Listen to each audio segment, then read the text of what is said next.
दोस्तों, ये कहावत तो आपने जरूर सुनी होगी कि जब गीदड़ की मौत आती है तो वह शहर की तरफ भागता है।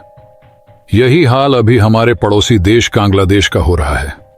वैसे तो जब से बांग्लादेश में शेख हसीना की सरकार गिरी है, उसके बाद से हम कई सारे एंटी इंडिया सेंटीमेंट्स बांग्लादेश में देख चुके हैं। लेकिन दोस्तों, अब एक बहुत ही ज्यादा शॉकिंग डेवलपमेंट देखने को मिली है।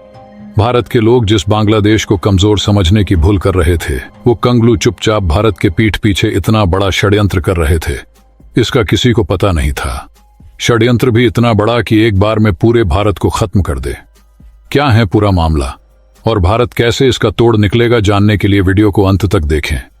लेकिन आगे बढ़ने से पहले कमेंट में बांग्लादेश लिखकर वीडियो को लाइक कर लें और चैनल को सब्सक्राइब कर लें। दरअसल हाल ही में ढाका यूनिवर्सिटी के प्रोफेसर शाहिदुज्जमा ने एक सेमिनार में बांग्लादेश के लिए न्यूक्लियर हथियारों की बात की।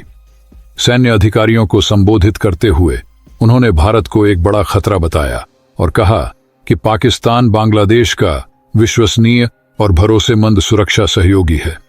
शाहिदुज्जमा कहने को प्रोफेसर है, लेकिन वह जमात-ए-इस्लामी के पक्ष में बयान देता रहा है। अब उसने भारत के खिलाफ जहर उगलते हुए कहा, भारत की आदतन धारणा बदलने के लिए हमें परमाणु संपन्न बनना ही सही जवाब होगा। परमाणु संपन्न होने का मतलब यह नहीं कि हमें न्यूक्लियर पावर बनना चाहिए। परमाणु संपन्न से मेरा मतलब है कि हमें हमारे पूर्व प्रतिद्वंद्वी पाकिस्तान से परमाणु संधि करनी चाहिए। उनके इतना कहने पर हॉल में अफसरों ने तालियां बजाई। बांग्लादेशी प्रोफेसर ने आगे भी भारत के खिलाफ जहर उगला। उसने कहा कि पाकिस्तान की तकनीक के बिना भारत को नहीं रोका जा सकता है।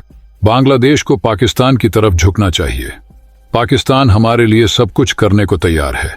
वह नहीं चाहते हैं कि हम भारत के साथ रहे। प्रोफेसर शाहिदुज्जमान ने पाकिस्तानी मिसाइलों को बांग्लादेश में तैनात करने की बात भी कही। उसने कहा कि हमें पाकिस्तान से परमाणु मिसाइलें हासिल करना चाहिए।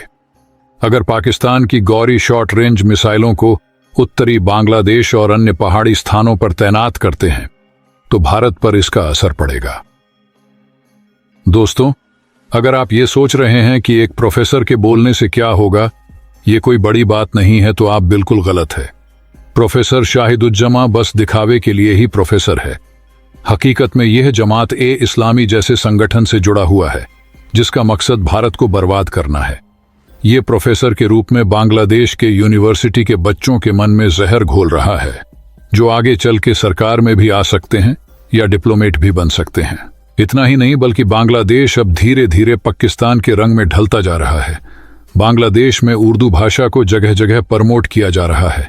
ये भारत के लिए बहुत ही चिंता की बात है, क्योंकि हाल ही में बांग्लादेश ने पाकिस्तान से बहुत बड़े पैमाने पर हथियार खरीद रहा है।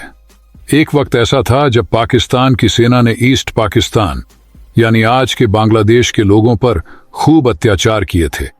लेकिन आज की स्थिति में अपनी रक्षा जरूरतों को पूरा करने के लिए बांग्लादेश की नजरें भारत से ज्यादा पाकिस्तान पर हैं। बांग्लादेश की रक्षा रणनीति में बड़ा बदलाव आया है। वो पाकिस्तान से गोला बारूद का आयात लगातार बढ़ा रहा है। यह नई खरीद ऐसे समय में हुई है जब बांग्लादेश आंतरिक राजनीतिक अस्थिरता का सामना कर रहा है। देश में मोहम्मद यूनुस की अंतरिम सरकार है और बांग्लादेश की सेना देश को बैकडोर से चला रही है। भारत के लिए एक बड़ी मुसीबत यह भी है कि अंसारुल्लाह बांग्ला टीम एबीटी के नेता रहमानी ने अफगानिस्तान और पाकिस्तान के इस्लामिक कट्टरपंथियों से मदद करने का आह्वान किया है। रहमानी अल-कायदा आतंकी संगठन का समर्थक है। रहमानी वही व्यक्ति है जिसने खालिस्तानियों के साथ मिलकर भारत को तोड़ने का वादा किया था। इसके साथ ही उसने पश्चिम बंगाल की सीएम ममता बनर्जी से प्रधानमंत्री नरेंद्र मोदी के शासन से आजादी की घोषणा करने का भी आह्वान किया था। उसका वीडियो भी सोशल मीडिया पर वायरल हो गया है। रहमानी ने अपने वीडियो में भारत को धमकाते हुए कहा था, मैं भारत को चेतावनी दे रहा हूं, बांग्लादेश सिक्किम या भूटान जैसा नहीं है।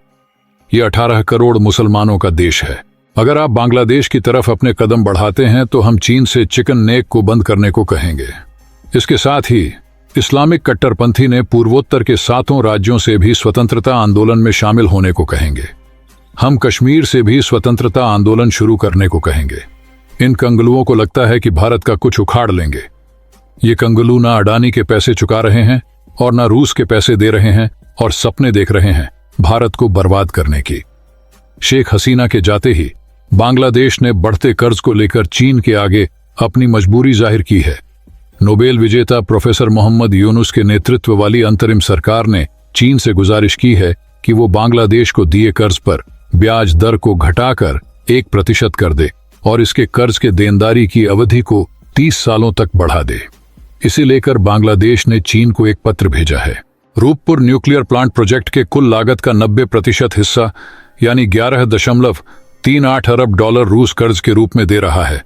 इसके अलावा भी बांग्लादेश ने प्रोजेक्ट के लिए 50 करोड़ डॉलर का कर्ज रूस से लिया है ताकि प्रोजेक्ट का शुरुआती काम हो सके। दोस्तों, आपका क्या कहना है नीचे कमेंट में बताएं। वीडियो को लाइक करें और इस तरह के वीडियो देखने के लिए चैनल को सब्सक्राइब करके बेल आइकन को ऑल पर सेलेक्ट कर लें। जय श्री राम।